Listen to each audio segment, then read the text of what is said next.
प्रभु यीशु ने बाइबल में भविष्यवाणी की थी।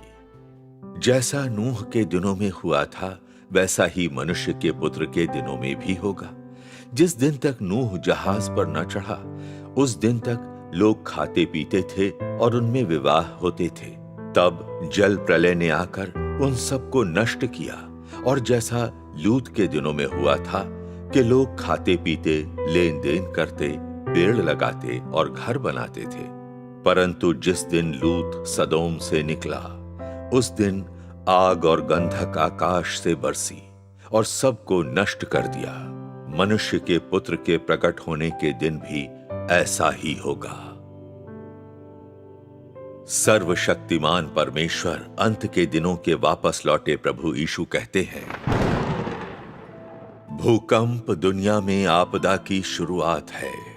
सबसे पहले मैं दुनिया अर्थात पृथ्वी में परिवर्तन करवाता हूं। उसके बाद दैवी कोप और अकाल पड़ते हैं। यह मेरी योजना है, ये मेरे कदम है और मैं अपनी सेवा के लिए, अपनी प्रबंधन योजना को पूरा करने के लिए सब कुछ जुटाऊंगा। एक के बाद एक सभी आपदाएं आ पड़ेंगी। सभी राष्ट्र और सभी स्थान आपदाओं का अनुभव करेंगे। हर जगह दैवी कोप, अकाल, बाढ़, सूखा और भूकंप होंगे। ये आपदाएं सिर्फ एक या दो जगहों पर ही नहीं होंगी, न ही ये एक या दो दिनों में समाप्त हो जाएंगी, बल्कि इसके बजाय ये बड़े से बड़े क्षेत्र तक फैल जाएंगी और आपदाएं अधिकाधिक गंभीर हो जाएंगी। इस समय के दौरान सभी प्रकार की कीट महामारियां क्रमशः उत्पन्न होती जाएंगी और सभी स्थानों पर नरभक्षण की घटनाएं होंगी। सभी राष्ट्रों और लोगों पर यह मेरा न्याय है। दुनिया के सभी राष्ट्रों और सभी स्थानों में बारंबार भूकंप, अकाल, दैवी कोप, सभी प्रकार की आपदाएं होती हैं। जब मैं सभी राष्ट्रों और सभी स्थानों में अपना महान कार्य करता हूं, तो ये आपदाएं दुनिया के सृजन होने के बाद से किसी भी समय की तुलना में अधिक गंभीर रूप से पैदा होंगी। यह मेरे द्वारा सभी लोगों के न्याय की शुरुआत है। हाल के वर्षों में दुनिया भर में आपदाओं का रूप और अधिक गंभीर हो गया है। भूकंप, महामारी, अकाल, बाढ़, सूखा और कीट महामारी बार बार उत्पन्न हो रही है और सभी स्थानों में फैल रही है। 12 जनवरी 2010 को हैती में 7.0 तीव्रता वाले भूकंप के कारण 2,20,000 लोगों की जानें चली गई। 27 फरवरी 2010 को 8.8 तीव्रता वाले भूकंप से चिली में जान माल की भारी हानि हुई। मार्च 2010 में भीषण सूखे का प्रकोप चीन के 5 दक्षिण पश्चिमी प्रांतों में फैल गया। 7 अगस्त 2010 को चीन के गांसू प्रांत की जोलकू काउंटी में बहुत बड़ा मिट्टी का टीला धंस गया। 4 सितंबर 2010 को न्यूजीलैंड 7.2 तीव्रता के भूकंप से दहल उठा। 12 जनवरी 2011 को ऑस्ट्रेलिया में एक विनाशकारी बाढ़ आई। 11 मार्च 2011 को जापान के पूर्वी तट पर 9 तीव्रता का भूकंप एक विनाशकारी सुनामी लेकर आया। मार्च और अप्रैल 2011 में उच्च तापमान के कारण जर्मनी और स्विट्जरलैंड के जंगलों में आग लग गई। 4 जून 2011 को चिली में एक ज्वालामुखी विस्फोट हुआ। जुलाई और अक्टूबर 2011 के बीच बैंकॉक, थाईलैंड को 50 वर्षों में सबसे प्रलयंकारी बाढ़ का सामना करना पड़ा। वर्ष 2011 के जुलाई और अगस्त माह में पूर्वी अफ्रीका को एक भयंकर अकाल का सामना करना पड़ा। वर्ष 2012 के जुलाई और अगस्त माह में अमेरिका के अनेक राज्यों को रिकॉर्ड तोड़ सूखे का सामना करना पड़ा था। 21 जुलाई 2012 को बीजिंग में अत्यधिक बारिश से भारी तबाही हुई। अक्टूबर 2012 के अंत में तूफान सैंडी ने अमेरिका में कहर मचा दिया। जनवरी 2013 में मध्य और पूर्वी चीन को निरंतर गहरे धुंध ने अपने आगोश में ले लिया। मार्च 2013 में पूरे इजराइल में टिड्डा प्लेग फैल गया। मार्च 2013 के अंत में H7N9 एवियन फ्लू का पहला मामला चीन में सामने आया।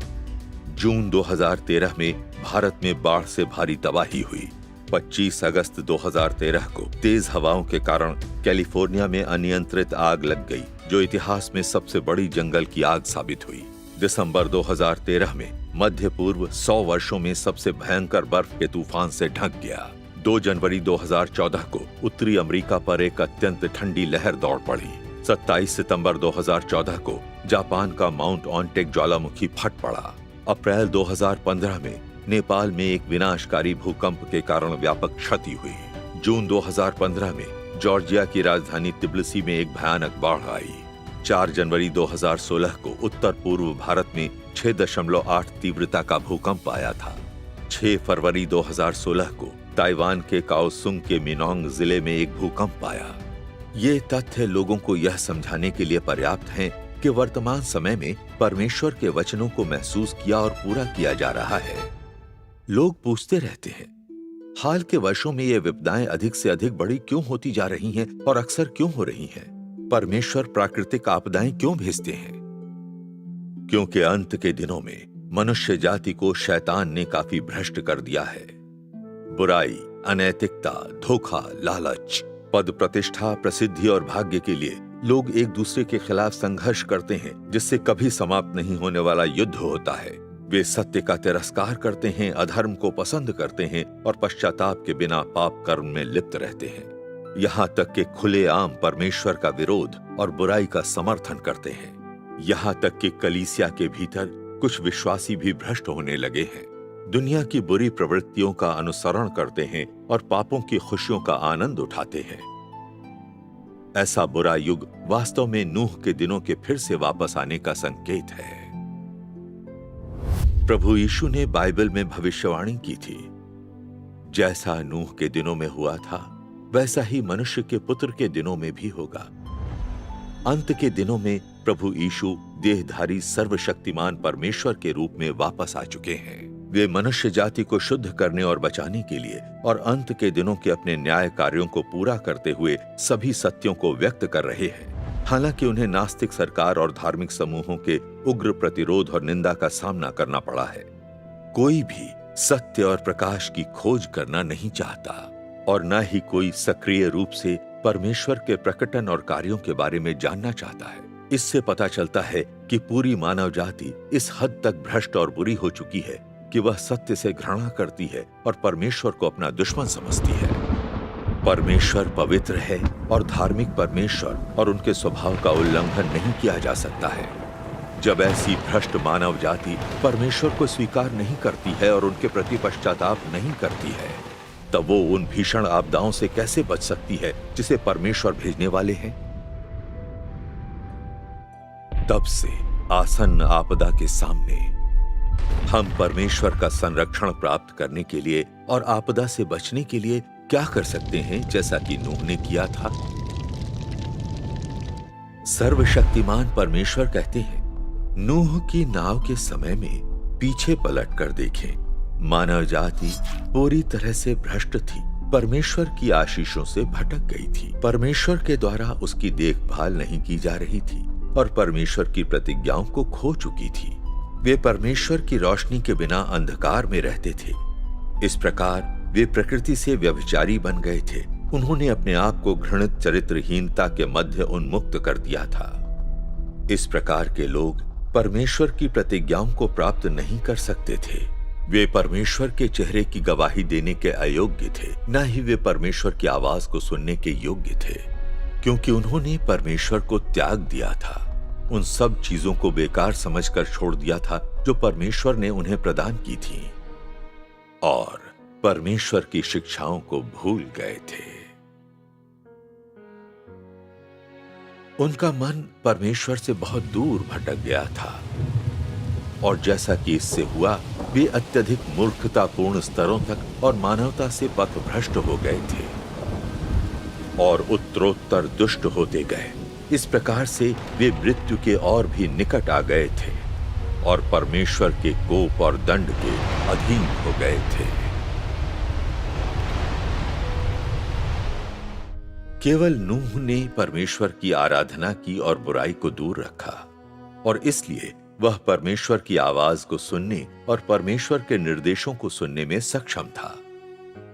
उसने परमेश्वर के वचन के अनुसार नाव बनाई और सभी प्रकार के जीवित प्राणियों को उसमें एकत्रित किया और इस तरह जब एक बार सब कुछ तैयार हो गया तो परमेश्वर ने संसार पर अपनी विनाश लीला शुरू कर दी।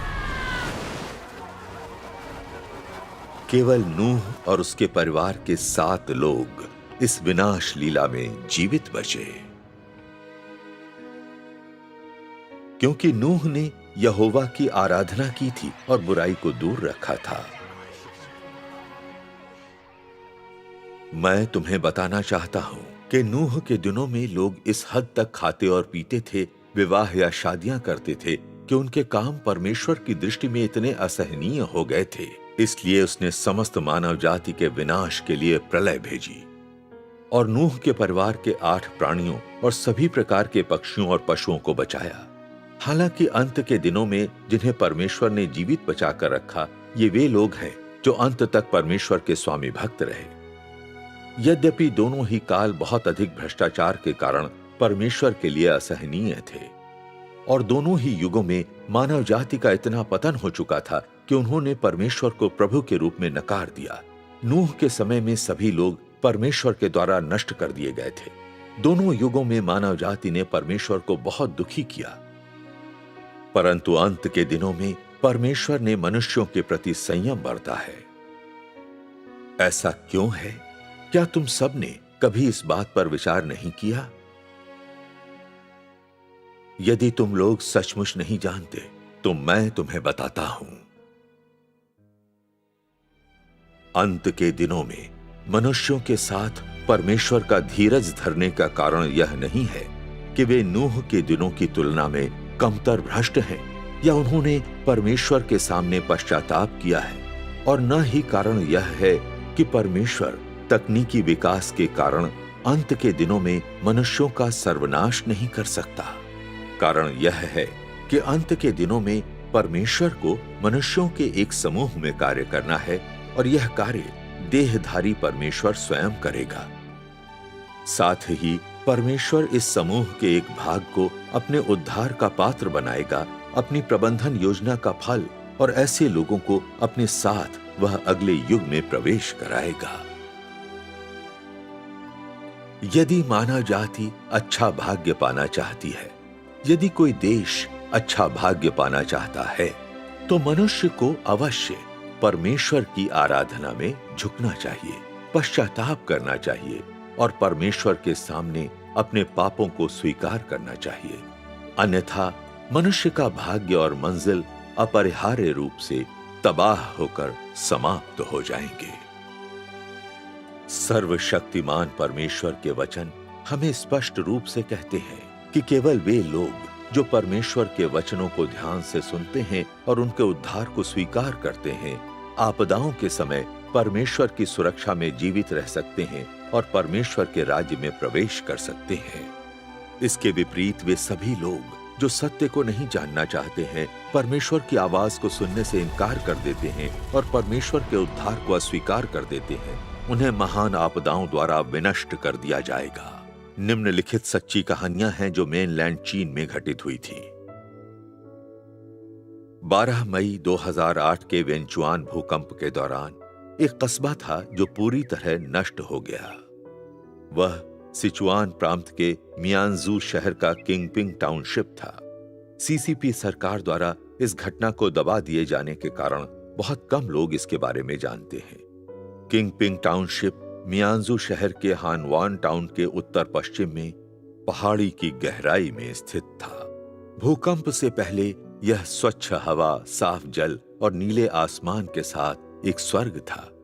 यहाँ कीवी फल और जिनको प्रचुर मात्रा में पाए जाते थे। परमेश्वर ने इसे सुंदर दर्शनीय स्थलों के साथ साथ स्थानीय लोगों की आपूर्ति के उत्पादों से भरपूर बनाया था। परंतु वहां के लोग परमेश्वर की आराधना नहीं करते थे। वे केवल धन अर्जित करने की तृष्णा में डूबे रहते थे और पाप के सुखों का आनंद उठाते थे। चूंकि किंगपिंग टाउनशिप सुंदर पहाड़ों, साफ पानी और खूबसूरत दृश्यों से परिपूर्ण था और गर्मियों के मौसम में यहाँ की हवा प्राकृतिक ऑक्सीजन से भरपूर रहती थी, स्वास्थ्य लाभ के लिए एक बेहतर स्थान था। इसलिए स्थानीय लोगों ने पर्यटन को बहुत अधिक बढ़ावा दिया। यह सभी प्रकार के सरकारी अधिकारियों के लिए एक लोकप्रिय अवकाश स्थल बन गया। अधिकारी किंगपिंग टाउनशिप में कार्य करने के लिए तत्पर रहते थे और प्रांतीय स्तर के अनेक नेता नियमित रूप से यहाँ आने लगे। इन सरकारी अधिकारियों के आगमन से होटल, केटीवी, स्वास्थ्य संरक्षण क्लब, पैर मालिश पार्लर और हेयर सैलून के विकास को प्रोत्साहन मिला। इस प्रकार किंगपिंग टाउनशिप पहाड़ों में स्थित होने के बावजूद यह विलासिता, नियॉन लाइट और चमकदार नाइट लाइफ का स्थल भी था।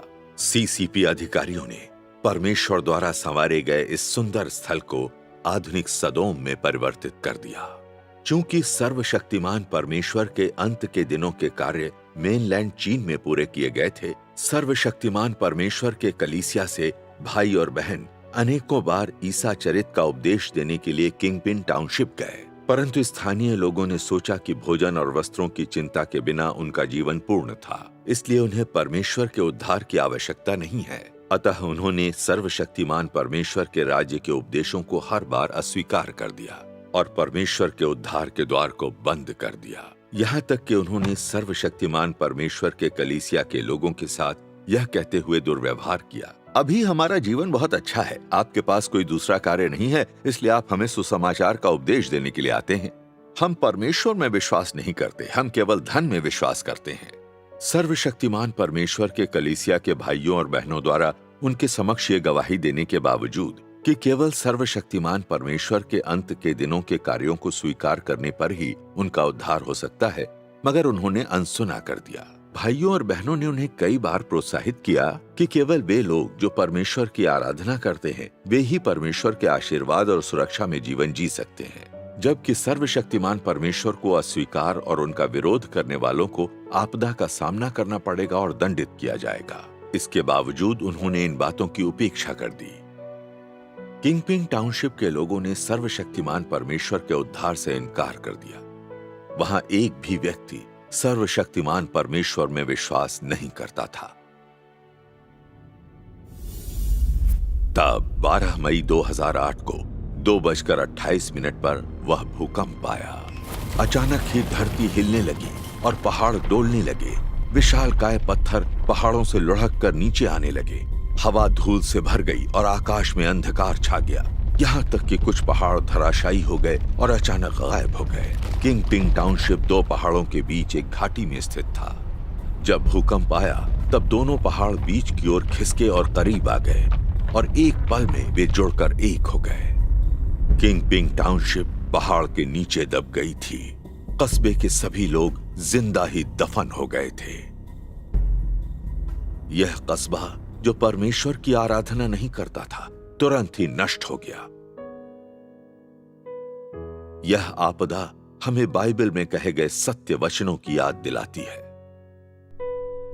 जब यहोवा परमेश्वर सदोम को नष्ट करना चाहते थे, इब्राहिम ने यहोवा परमेश्वर से प्रार्थना की और कहा, अगर इस शहर में 10 धर्मी लोग हों तो क्या तब भी आप इसे नष्ट कर देंगे? यहोवा परमेश्वर ने उत्तर दिया, यदि इस शहर में 10 लोग भी धर्मी होंगे तो मैं इसे नष्ट नहीं करूंगा। वास्तव में इस शहर में लॉट एकमात्र धर्मी व्यक्ति था। अपनी सुरक्षा की उपेक्षा करते हुए उसने परमेश्वर द्वारा भेजे गए 2 फरिश्तों की रक्षा की। अंत में फरिश्तों के मार्गदर्शन में केवल लॉट और उसकी 2 बेटियां ही सदोम से बच निकलने में सफल हुईं। बाकी लोग परमेश्वर द्वारा उन पर वर्षा की गई आग और गंधक से नष्ट हो गए। इसलिए यह पापियों का दुष्ट और भ्रष्ट शहर जो परमेश्वर की आराधना नहीं करता था, पृथ्वी से हमेशा के लिए समाप्त हो गया।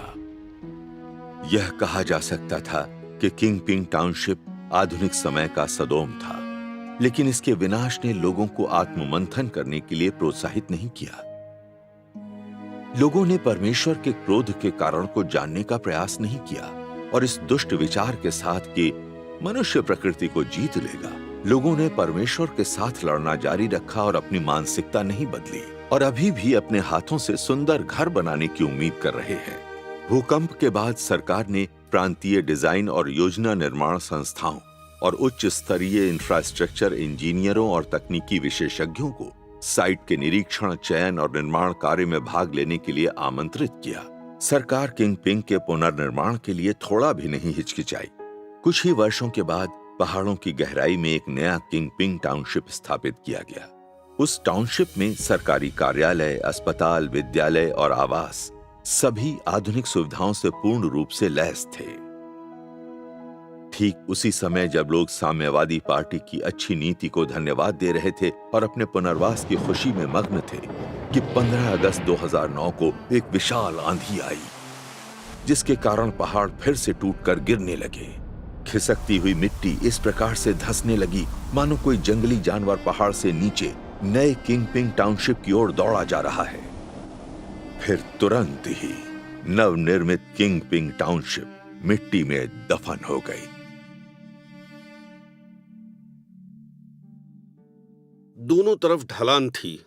दोनों ओर का हिस्सा पूरी तरह ध्वस्त हो गया था। आप केवल एक पैर पर ही खड़े हो सकते थे। ब्लेड के समान एक चट्टान का निर्माण हुआ था। बहुत सारे लोग जिनके साथ मैंने खाना खाया था और कार्य किया था अचानक ही गायब हो गए। ये बहुत ही भयानक था।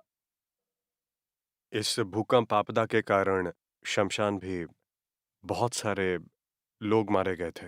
यहाँ तक कि अगर शमशान दिन के 24 घंटे जलता रहता तब भी यह सभी लाशों का दाह संस्कार करने के लिए पर्याप्त नहीं था। पाप के सुख की अपनी लालसा के कारण किंगपिंग टाउनशिप के लोगों ने अंत के दिनों में सर्वशक्तिमान परमेश्वर के उद्धार को अस्वीकार करके दो बार विपत्तिपूर्ण आपदाओं से नष्ट हुए, जिन्हें उन्होंने स्वयं ही आमंत्रित किया था। अंत के दिनों के यीशु सर्वशक्तिमान परमेश्वर को अस्वीकार करके, जैसा कि सर्वशक्तिमान परमेश्वर कहते हैं, यदि किसी देश या राष्ट्र के लोग परमेश्वर द्वारा उद्धार और उसकी देखभाल प्राप्त करने में अक्षम है, तो इस प्रकार का देश या राष्ट्र विनाश के मार्ग पर अंधकार की ओर चला जाएगा और परमेश्वर के द्वारा जड़ से मिटा दिया जाएगा। मैं चाहता हूं कि हर एक मनुष्य देखे कि जो कुछ मैंने किया है वह सही है और जो कुछ मैंने किया है वह मेरे स्वभाव की अभिव्यक्ति है।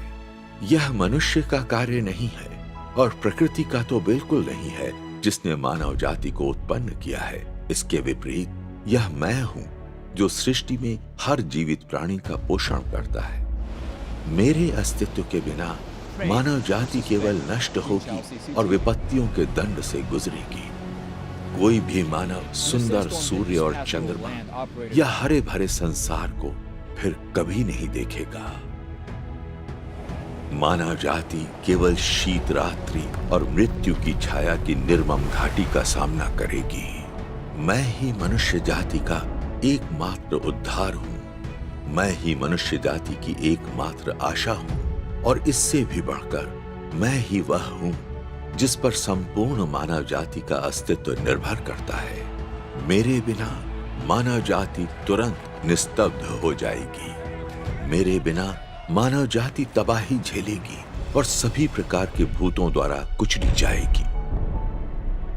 भले ही कोई भी मुझ पर ध्यान नहीं देगा, परमेश्वर मनुष्य के लिए एकमात्र उद्धार करता है। यदि हम अंत के दिनों में परमेश्वर के उद्धार का परित्याग कर देते हैं, फिर चाहे हमारे पास कितनी भी धन संपत्ति हो और चाहे हमारी पद प्रतिष्ठा कितनी भी अधिक हो या हमारे पास कितनी भी अधिक शक्ति हो, यह हमें आपदा से पीड़ित होने से नहीं बचा सकती।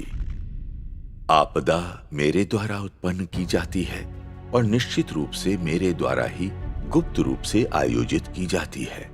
यदि तुम लोग मेरी नजरों में अच्छे के रूप में नहीं दिखाई दे सकते हो, तो तुम लोग आपदा भुगतने से नहीं बच सकते हो।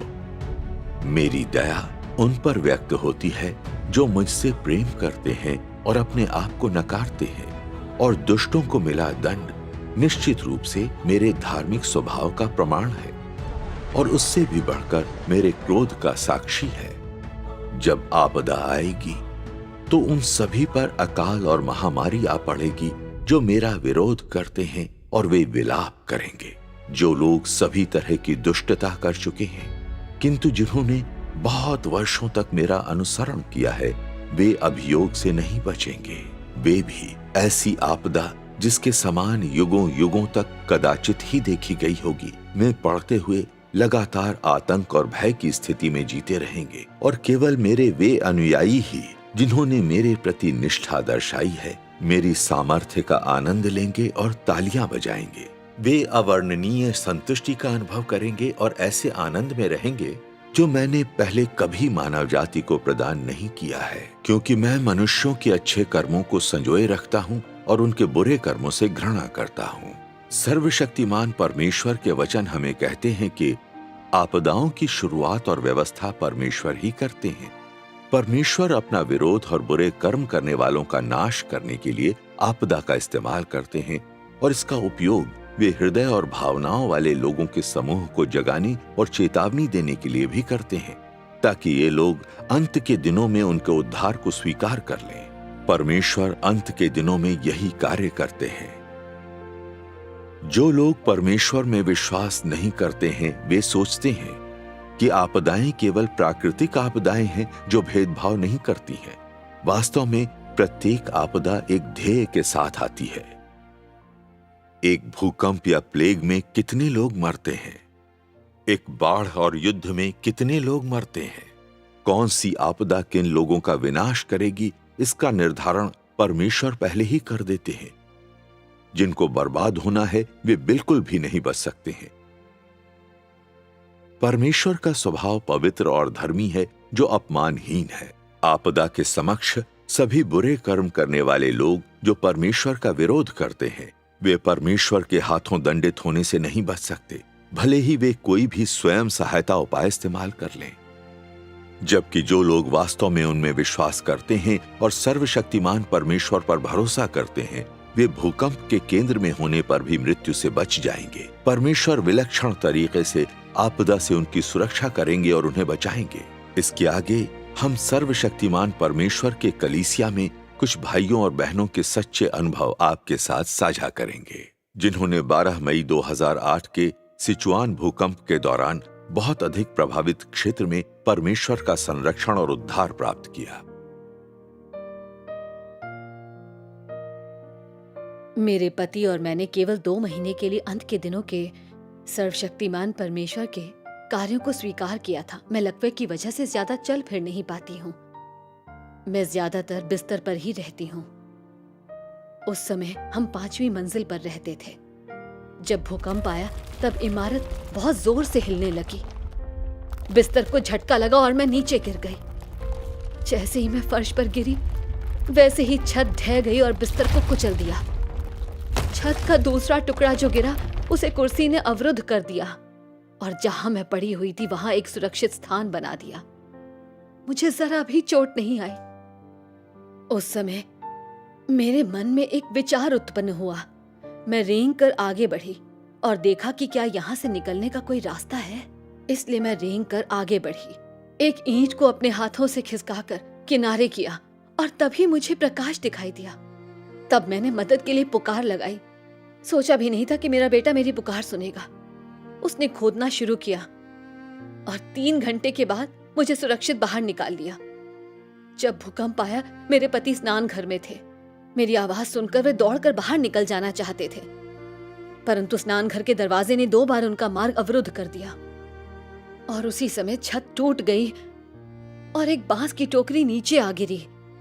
मेरे पति ने बांस की टोकरी के अंदर बैठकर स्वयं को बचा लिया।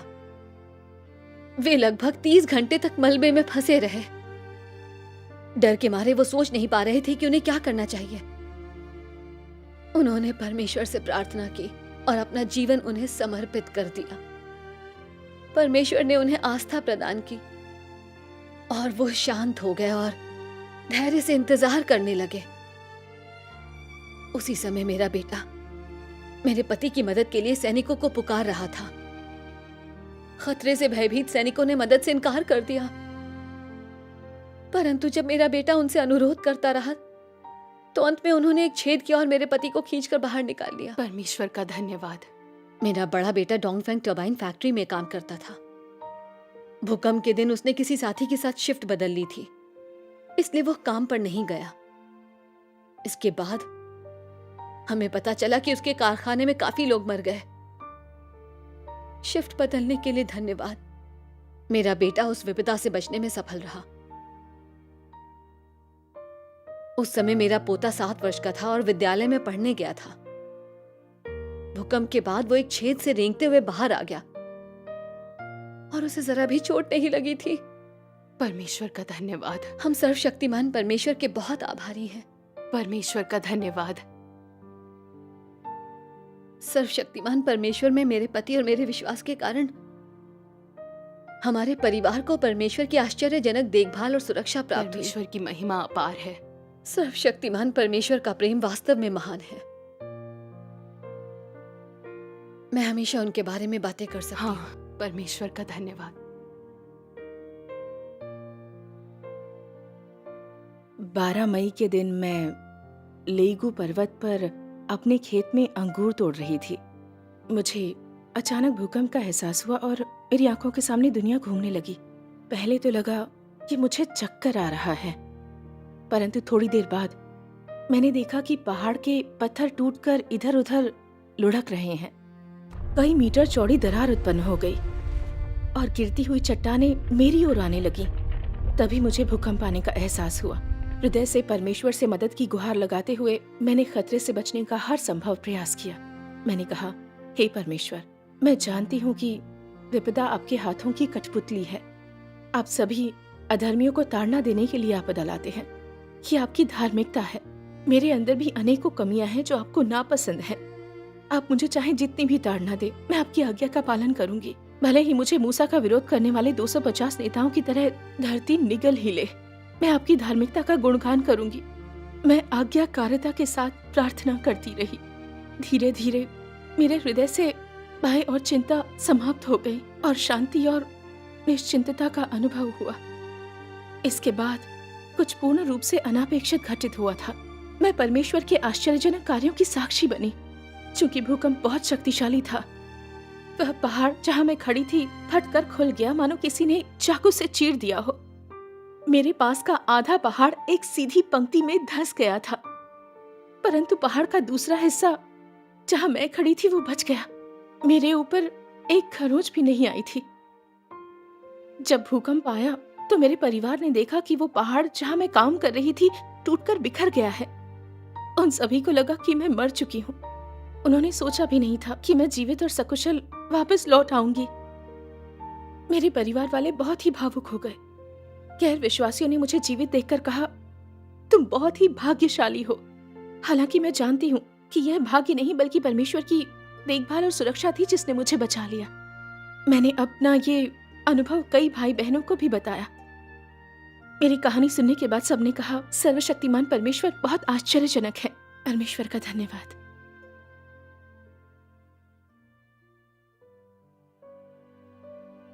बारह मई को मैं बस से सांगजाओ टाउनशिप की यात्रा कर रहा था। उस समय बस में लगभग 1 दर्जन यात्री थे। अपराह्न 2:28 पे बस को एक पहाड़ की तराई से होकर गुजरना था। अचानक बस जोर जोर से हिलने लगी और उसी समय गरजने की जोरदार आवाज आई। मुझे महसूस हुआ कि यह भूकंप था। पहाड़ से लगातार चट्टानें गिर रही थीं, जिसने बस के आगे और पीछे का मार्ग अवरुद्ध कर दिया था और उसकी छत को नष्ट कर दिया था। बस में अफरा तफरी की स्थिति उत्पन्न हो गई थी। लोग बाहर भागने की कोशिश कर रहे थे। बचने के लिए वे स्वर्ग से मदद की गुहार लगा रहे थे। यह सुनकर मुझे बहुत चिंता हुई, क्योंकि मैं जानता था ये सभी झूठे परमेश्वर और दुष्ट आत्माएं थीं। इन्हें पुकारने से इनका जीवन बचने वाला नहीं है। तो मैंने चिल्लाकर कहा, तुम सबको सर्वशक्तिमान परमेश्वर को पुकारना होगा।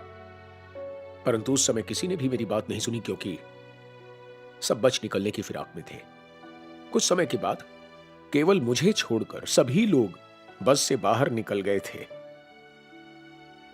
तो मैंने पुकारना जारी रखा, सर्वशक्तिमान परमेश्वर मेरी रक्षा कीजिए। भूकंप के रुकने के बाद मैं बस से बाहर निकल आया। सभी लोग जो बस से बाहर भाग आए थे, उनमें से कुछ लोग मारे गए थे, जबकि कुछ लोग गंभीर रूप से घायल हो गए थे। जीवित बचे लोगों ने सोचा कि मेरी मृत्यु भी कुचल कर हो गई होगी। जब उन्होंने मुझे जीवित देखा और यह भी कि मुझे खरोंच तक नहीं आई, तो उन्होंने कहा कि वास्तव में यह एक चमत्कार है। सभी ने मुझसे पूछा कि मैं जीवित कैसे बच गया। मैंने उन्हें बताया कि मैं सर्वशक्तिमान परमेश्वर में आस्था रखता हूं। बस में मैं अपनी सुरक्षा के लिए निरंतर सर्वशक्तिमान परमेश्वर को पुकारता रहा। परमेश्वर ने मेरी प्रार्थना सुनी और उन्होंने मुझे बचा लिया। मेरी बात सुनने के बाद वे सभी सर्वशक्तिमान परमेश्वर में विश्वास करने लगे। फिर कुछ दिनों के बाद एक दिन जब मैं करीबन 1 दर्जन लोगों के साथ पहाड़ की तराई से होकर गुजर रहा था तो मुझे जोर का झटका लगा। पहाड़ से चट्टानें नीचे गिर रही थीं। चूंकि सड़क बहुत लंबी थी, अन्य लोग आगे बढ़ने से डर रहे थे। हम लोग वास्तव में दुविधा की स्थिति में फंस चुके थे। सब डरे हुए लोग यह निर्णय करने की स्थिति में नहीं थे कि क्या करें। मैंने उनसे चिल्लाकर कहा, मेरे निर्देशों को सुनो, सब सर्वशक्तिमान परमेश्वर को पुकारो, सब सर्वशक्तिमान परमेश्वर को पुकारो। फिर उन दर्जनों लोगों ने मेरा अनुसरण करते हुए सर्वशक्तिमान परमेश्वर को पुकारना शुरू किया। अंत में हम सुरक्षित रूप से उस खतरनाक सड़क को पार करने में सफल हुए। परमेश्वर का धन्यवाद। परमेश्वर की महिमा अपार है।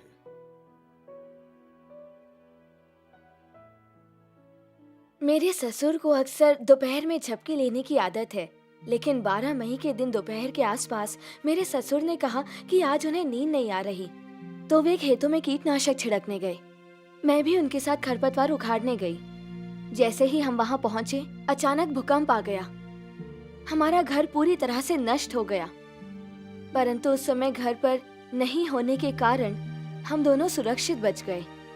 यह परमेश्वर की आश्चर्यजनक सुरक्षा थी। परमेश्वर का धन्यवाद। उस समय मेरी बेटी केवल 10 वर्ष की थी। भूकंप के दिन वह विद्यालय में थी।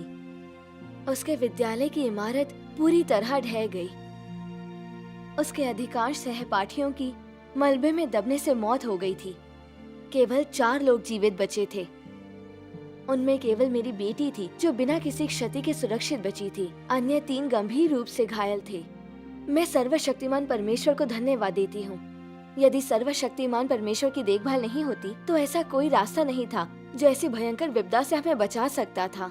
परमेश्वर का धन्यवाद। इन वास्तविक घटनाओं से हम देख सकते हैं कि यहाँ तक कि उन लोगों को भी जो इतने ज्यादा भ्रष्ट हैं कि उन्हें नष्ट किया जाना चाहिए, अगर वे अपने पापों को स्वीकार करते हैं और परमेश्वर के प्रति पश्चाताप करते हैं, अपने बुरे कर्मों को पीछे छोड़ देते हैं और परमेश्वर के उद्धार को स्वीकार करने के लिए परमेश्वर के सामने आते हैं, तब परमेश्वर दया की वर्षा करेंगे और विपत्तियों में उनकी रक्षा करेंगे। लेकिन उन लोगों के लिए जो बुराई और अनैतिक पाप में जीते हैं, जो पश्चाताप नहीं करते हैं और इसके बजाय अंत के दिनों में परमेश्वर के उद्धार का त्याग करते हैं, वे किंग पिंग टाउनशिप के लोगों की तरह आपदा का सामना करते हैं और परमेश्वर की धर्मी दंड के अधीन रहते हैं। जैसा कि सर्वशक्तिमान परमेश्वर कहते हैं, परमेश्वर ने लोगों को निम्नलिखित बातें बताने के लिए अपनी मनोवृत्ति का उपयोग किया। ऐसा नहीं है कि परमेश्वर लोगों को बर्दाश्त नहीं करता है या वह उन पर दया नहीं करना चाहता है। यह ऐसा है कि वे कभी कभार ही परमेश्वर के प्रति सच्चा पश्चाताप करते हैं और अपने कुमार्ग से फिरते हैं और अपने हाथों से उपद्रव करना त्यागते हैं। दूसरे शब्दों में, जब परमेश्वर मनुष्य से क्रोधित हो जाता है तो वह आशा करता है कि मनुष्य सचमुच में पश्चाताप करने में समर्थ होगा और वह मनुष्य के सच्चे पश्चाताप को देखना चाहता है। ऐसी दशा में तब वह उदारता से मनुष्य को अपनी दया और सहनशीलता प्रदान करता है। कहने का तात्पर्य है कि मनुष्य का बुरा चाल चलन परमेश्वर के क्रोध को उनके ऊपर लाता है, जबकि परमेश्वर की दया और करुणा उन्हें प्रदान की जाती है जो परमेश्वर को ध्यान से सुनते हैं और सचमुच में उसके सम्मुख सच्चा पश्चाताप करते हैं, और उन्हें भी प्रदान की जाती है जो अपने कुमार्ग से फिर जाते हैं और अपने हाथों से उपद्रव करना त्याग देते हैं। नीनवे के लोगों के उपचार में परमेश्वर की मनोवृत्ति को बिल्कुल साफ साफ प्रकाशित किया गया है। परमेश्वर की दया और सहनशीलता को प्राप्त करना बिल्कुल भी कठिन नहीं है। वह एक व्यक्ति से सच्चे पश्चाताप की अपेक्षा करता है। जब तक लोग अपने कुमार्गों से परे रहते हैं और अपने हाथों से उपद्रव करना त्याग देते हैं, परमेश्वर उनके प्रति अपने हृदय और अपनी मनोवृत्ति को बदलेगा।